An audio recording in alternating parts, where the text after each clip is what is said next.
Hello, bookworms! Today I'm here with the 25 Bookish Facts tag. I was tagged to do this by Monica of She Might Be Monica. She tagged me to do this like a while ago. It was like a few months ago, and I finally had the chance to sit down and like actually write out 25 facts about me so I could do this video because it was one that I'm really excited about. So thank you, Monica, for tagging me. And here are my 25 bookish facts. Number 1. I have a book blog. I will link that down below. It is just www.superspacechick.com, which is the name that I use on here as well. And I participate in lots of things on there. I write full book reviews for just about every single book that I read. I do Top 10 Tuesdays, which is part of the Broken the Bookish challenge. I host my own weekly challenge with my friend Megan of the Nerdy Girly. It's called 5 Fandom Friday, and while that is not totally geared toward books, it sometimes is, or sometimes I'll just kind of change the topic so that I am geared toward books in my post. And I'll do just all kinds of things on there, and I even post my videos on there too, just so that people can see those if they're not people that watch YouTube consistently. Number 2, my dad worked at a book company for my entire life. He would come home with like 1 to 2 catalogs every single week, and I would sit down and I would write out all of the books that I wanted with like the numbers that corresponded with them, and so would my mom and my brother, and then we would give them to my dad, and every Friday he would come home with a giant box of books for us, and I am like 99% sure that that is why I am so addicted to book hauls and just reading in general, because I just always looked forward to getting new books every week, so I never kind of got out of that habit even after he stopped working for that company. Number 3, speaking of pre-ordering books from catalogs, one book that I actually pre-ordered before it came out in America is Harry Potter and the Sorcerer's Stone. I remember looking through the catalog and thinking, a book about wizards, that seems cool, so I pre-ordered it, having no idea that it would end up meaning more to me than any other book series or movie series or any kind of anything in the world when I had done that. But obviously that was a really good decision of past Kristen, so go you. I have one tattoo, and it is on this wrist.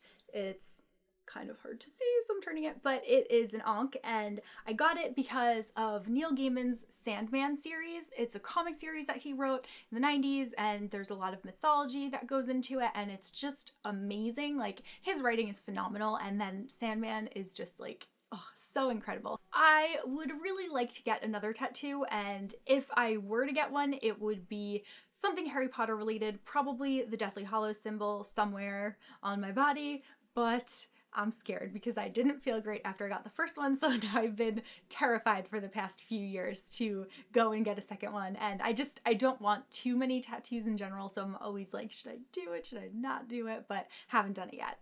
The series that I definitely attribute to getting me into reading are Goosebumps, Harry Potter, The Babysitter's Club, and Sweet Valley High. I read every single book in every single one of those series, and I love them. I would love going to the bookstore to get a new one if my dad couldn't get it through his company, and I've just been like a voracious reader ever since then. Every year during the summer, my mom would take my brother and I to participate in our library's summer reading challenge. It was really fun. There was always like a list of goals for us to complete, which again, that's probably why I still make bookish goals for myself every year, because I was just so used to doing it as a child. But it was really fun. Like, once you made your goals, then they would have parties and you could get ice cream and there would be like a magician. I interned for Stan Lee of Marvel Comics. You may know him as the creator of Spider-Man and Iron Man and lots of other superheroes that are like the big superheroes that everybody knows about today.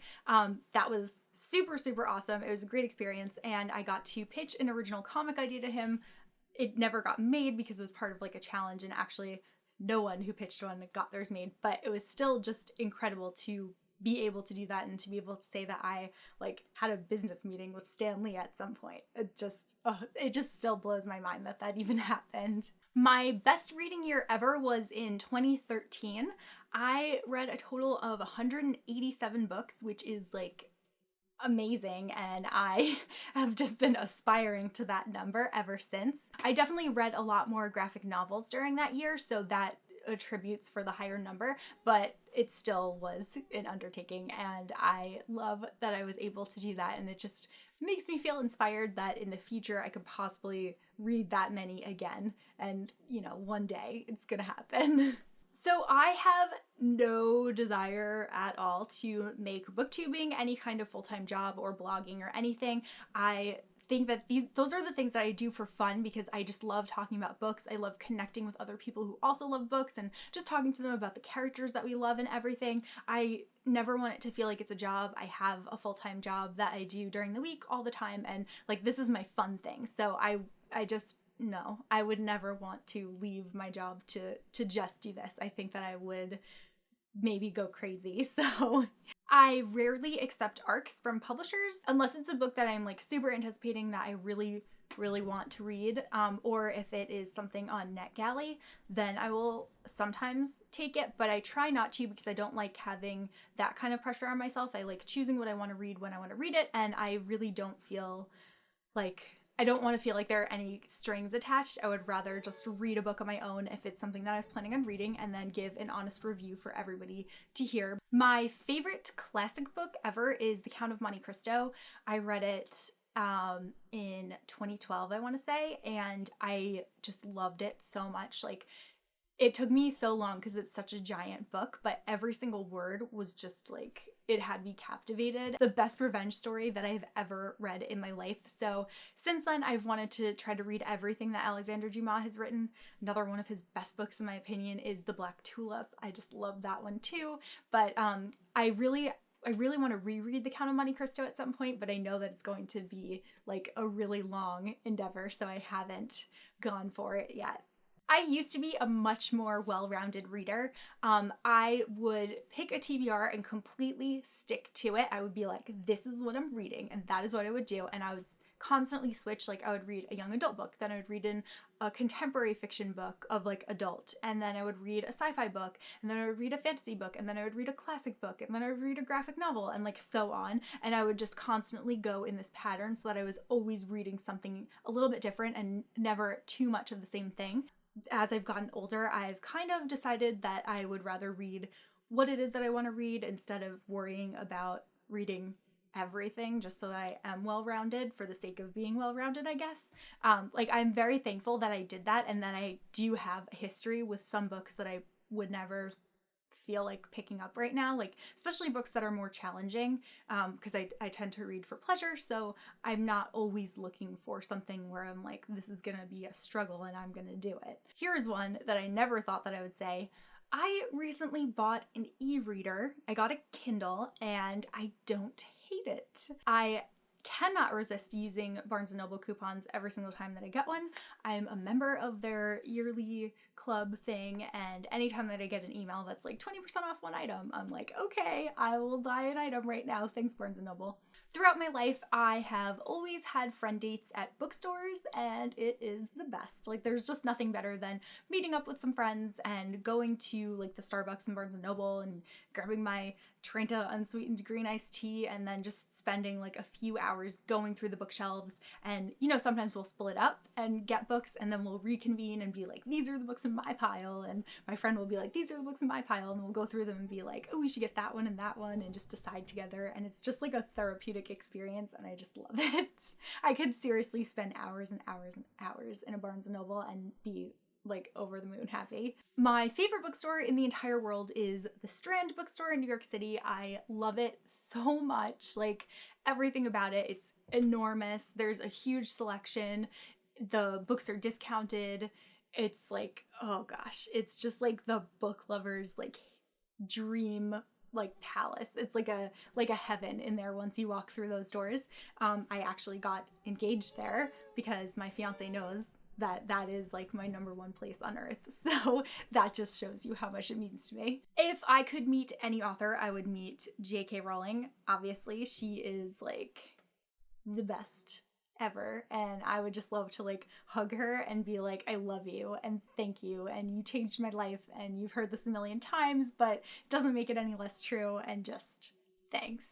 I really love organizing my books. I will oftentimes have my books completely organized, but then still just be like, I think I'm gonna reorganize them today. Sometimes I'll try out like doing like a rainbow out of my books, or I'll organize them by author, I'll organize them by genre, I'll organize them by series and standalones, like you name it. I have probably tried to put my books in that kind of order. I just like kind of get bored with the same setup, which you may find funny since it's kind of been the same here since I moved back home for a little bit, but I'm moving again soon, and I am just so excited to have all my bookshelves out and to have space and to be able to like just take books off of all of my shelves, like from different places, and be like, I need this book, now I need this book, and I can put it back. Because obviously I'm not working with too much space back here, and it's really frustrating, and there are just piles of books everywhere, which you can't see because they're not framed in this video, but it's frustrating. In 2015, I DNF'd my first book ever, which is a huge deal because I've always felt like reading a book is a commitment, and that once I start reading on that first page, like that, I feel like that's like signing a contract with the author and the book and being like, I have committed to you and I'm gonna finish you and see this through, but I just couldn't do it, and that book was Outlander. And since then I have DNF'd one or two other books, I can't remember right now, but it's kind of like freeing, and it does make me feel like I still feel like weird about it, but I also feel good about it. So I think that I'm gonna try to be better about DNFing books that I'm not enjoying, because life is short and I should read books that I love instead of struggling to get through things that I'm not really liking so much just because I've started them. This is one that my fiance makes fun of me for, but I will only stop reading at a chapter mark. He drives me nuts because he just stops reading anywhere on the page. He'll be like, oh, here. But he somehow like opens to that page automatically and knows where he is, even though he doesn't use a bookmark. But I use bookmarks, and I like stopping at chapter points because I feel like that is the natural stopping point. So I just can't, I just can't stop in the middle. I need chapters. I've been to BEA 2 times in my life. I went once in 2012 and I went once in 2015 last year. I really wanted to go to BEA this year in 2016, but unfortunately it is a couple of weeks before my wedding, so I feel like that would be irresponsible as much as I want to go. But it's in Chicago, and next year it's moving back to New York City, so I will 100%, like without a doubt, be there. That is there. It's already in my planner. Oh, this is another thing that my fiance makes fun of me for, but if I'm on a train or something and someone's reading a book, I have to know what they're reading. Like, I will lean over and like squint and like just I do whatever I can to try to like see what it is they're reading. If they're on an e-reader, I like kind of creep over their shoulder and try to read the text and see if I recognize the character names so that I can guess what book it is. Pretty much any time that I'm making a weird face on a train, Andrew's like trying to figure out what someone's reading, and I'm like, yep. And then in turn, speaking of creeping on what other people are reading, I really like when people see what I'm reading and then talk to me about my book. Sometimes, you know, if I'm at a really good point, it might not be the best time and I'm like, oh my gosh, yes, I want to talk to you, but also I want to read. But I do really just like connecting with other readers. So like the other day I was on the train, I was reading Red Queen, and I was toward the end, and this girl was like, oh my god, that book's on my reading list. How is it? Do you like it? And I was like, it's so good so far. And then we were just talking about it a little bit, and I was like, this is really fun. I just met a stranger who likes reading, and it was exciting. So there's that. And then lastly, I do not like lending my books out to anyone under any circumstance. I am very particular about keeping them in like tip-top shape because I feel like my books are like my babies and I just don't want anyone to harm them. And it would make me really sad if they were like, if like the dust jacket was ripped at all, or like a page was bent over, or just like anything like that. I just can't like it. Not my books. They're going to be treated with the utmost respect. So I would rather buy somebody a copy of a book that they want to read so they can read their own than ever lend one of mine out. And I have had people ask, and I usually just deter them with giving them a list of rules, and then they're usually like, never mind, and the problem kind of works itself out. But that is my general feeling on lending books. So those are the 25 bookish facts about me. I will tag some other people down in the description below because I don't feel like thinking about who to tag right now. So that is all that I have for this video.